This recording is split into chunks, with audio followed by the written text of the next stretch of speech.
A day in a life of a Filipina nga nakabana og Canadian. I'm a what? Canadian. Oh, I thought you said cabana or something like that. Nakabana means a husband. Married to a Canadian. Right. Yes. Well, good morning, everybody. Mayong adlaw guys, na nasad mi karon diri. Manguha mi og wild berries kay wala man mi kuryente karon. Wala daw kuryente karon tibuok adlaw. Gikan alas 8 paingon sa alas 4. So manguha mi og wild berries. Samtang walay kuryente. Para dili mi maboring didto sa balay.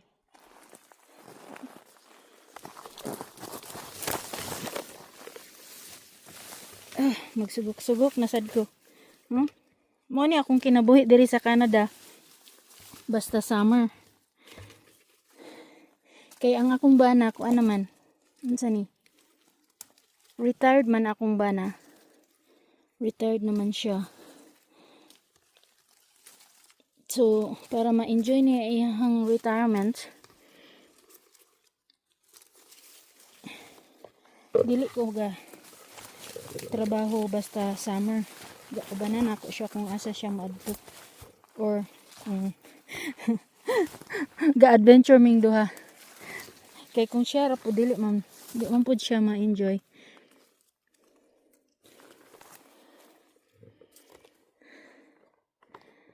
So daghan diri oh. Dili kay siya pungpong pero okay na gihapon.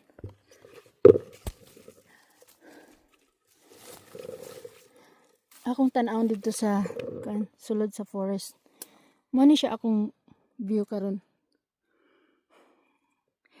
Ilalom sa evergreen, mga evergreen.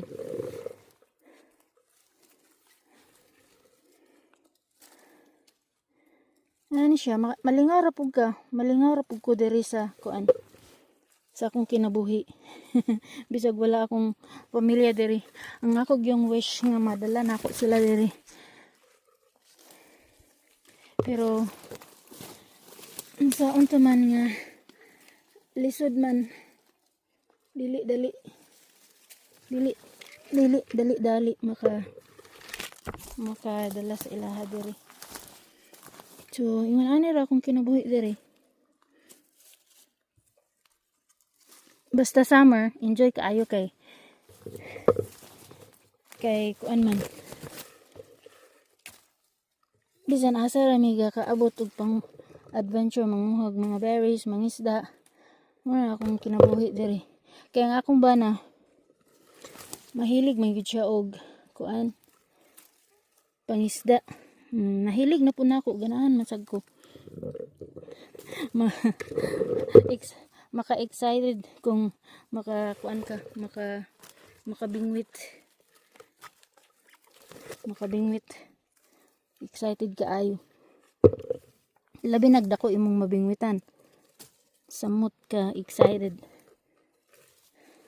So mao ni siya ang gitawag og huckleberry. Nanguha ko daghan kay para akong himuon og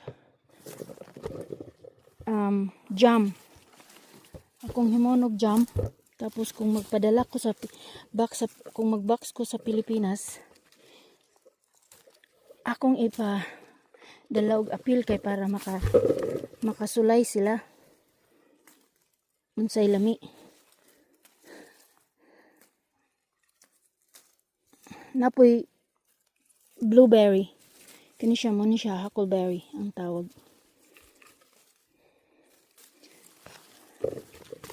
Daghan man diri. Manghagdaw. Mangita kung asa dapit. Basta taas ang kuan nasa bukid nga daghan sa mga bukid-bukid. Daghan imong makita. Kini salang kay namang gud ilalom sa kuan. Ilalom sa kahoyan. Ano siya? Ang uban wala pa gani day nahinog. Tung niyan himi diri, hilaw patanan. Karon nahinog na ang uban. Pero kadaghanan hilaw pag yun. Na siya. Nga nanay yung punuan. Hi guys. Nang harvest na sa guderi. O huckleberry.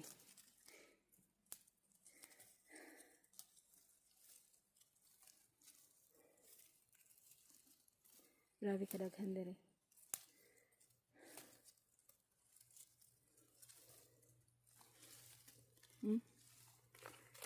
Tunga na hapit. Tunga na hapit. Tsada basta ingon ani dagko kay dali ra makapuno.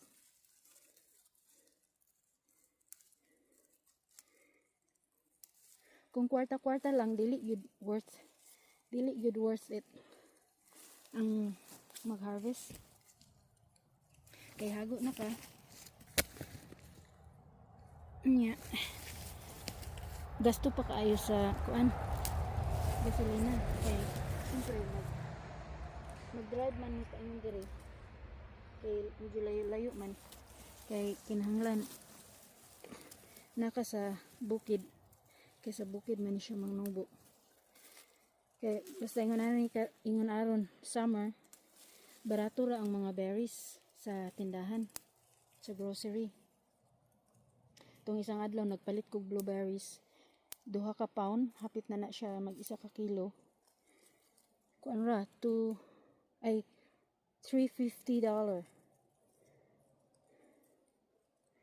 Pero kani man good organic, walay spray, walay chemical. So mas daghan og benepisyo. So mo ni siyang manguha ko. Kay atong kuan last year, mga niaging year,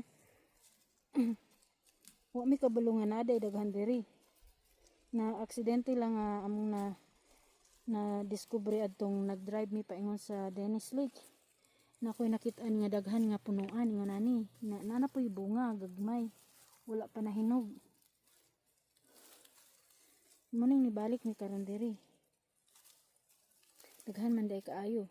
Kaysa adtong kuan mga pila ka tuig dito mi nag-adto sa kuan. Lahi nga lugar, layo iyang amga drivean. Ang tawag Telquapas ang tawag sa lugar. Layo man kani dool ra mga pila mga kuan ra 30 minutes gikan sa among balay. Yeah.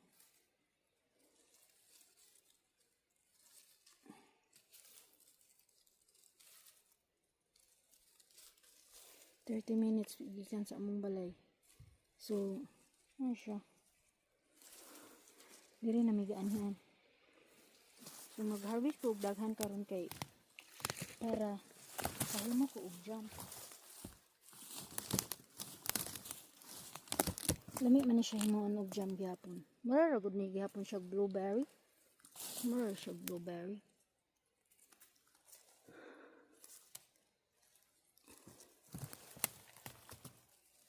Sumawlay nakanindot sa iyaha kay kuan, organic. Walay chemicals nga sagol. Mas nindot ni siya. Oh wow. Oh. Dagko. Ay. Anawan sa kadaghan.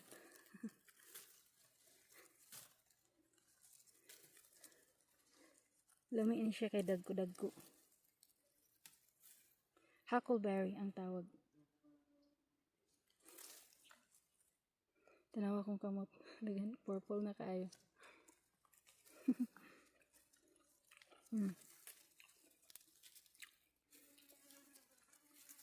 Na siya pagka-aslom-aslom gamay. Pero mo na siya nakadalag lami.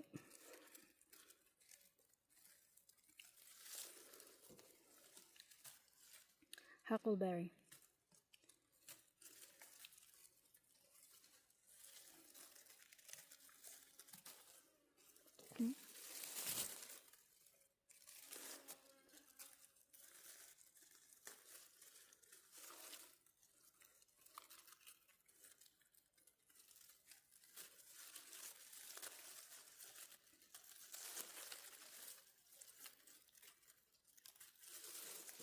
So pwede ni siya isagol sa kuan. Kanang mag-bake ug muffin, jam. Pwede siya nga kanon nga ingana lang. Mura gyapon siya blueberry. Yahang gamit. Ihang lami, mura-mura lagi gyapon og blueberry gyapon. Siya maglibog ka og asa imong pupuon kay dagan man. Ako lang gapilion ng kaning dagko-dagko.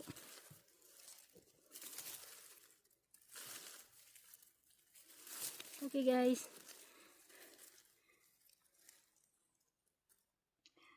Magpadayon sa akong pagpamupo pang-harvest. Ako na lang mapuraan og pang-harvest dere. Grabe kadaghan, ako lang gipili ang mga dagko-dagko.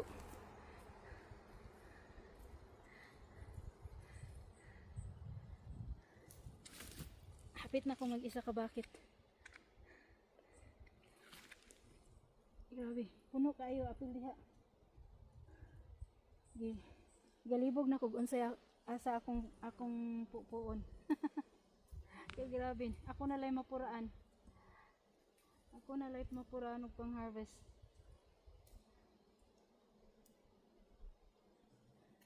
Kinsay mo gusto mo tabang manhilang dere.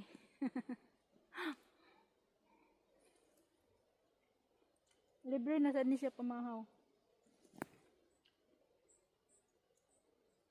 Grabe ka juicy. Basta diri sa akuan. Siguro tungod sa daghan among wet summer karon. Medyo daghan ulan kaysa init. Mong juicy kayo ang mga kuan, ang mga berries. Oh, wow. Tamis kayo ni siya diri. Tamis kayo. Ako na lay galibog asa akong ga pupuon kay grabe gyud kadaghan. Nalukop na siya dire. Diya. Daghan. Daghan kaayo. Tsada kaayo kung naa dire nakoy kauban dire nga pamilya. Kauban ako mang-harvest.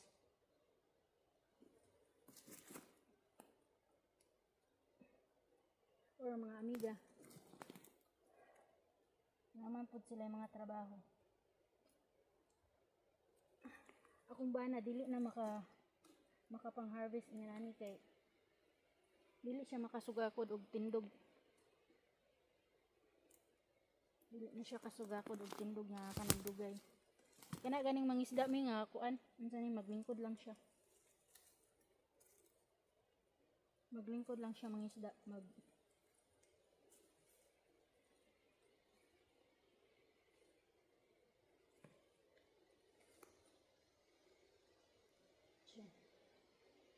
Grabe. Nalukop na siya diha. Dahan tayo diri.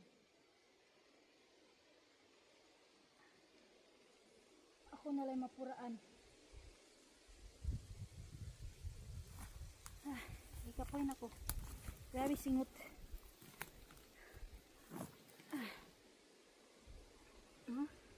Grabe naka-purple akong kuan, akong kamot. Ayaw, ayaw.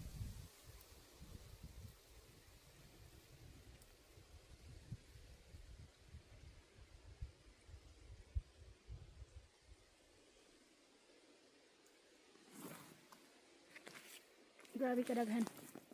Yun. Balik-balik na lang akong istorya.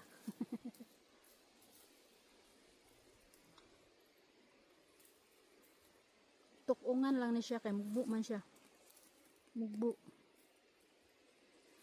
Magsakit na atong hawak ani. Lahi ning kuan na. Idara na ta.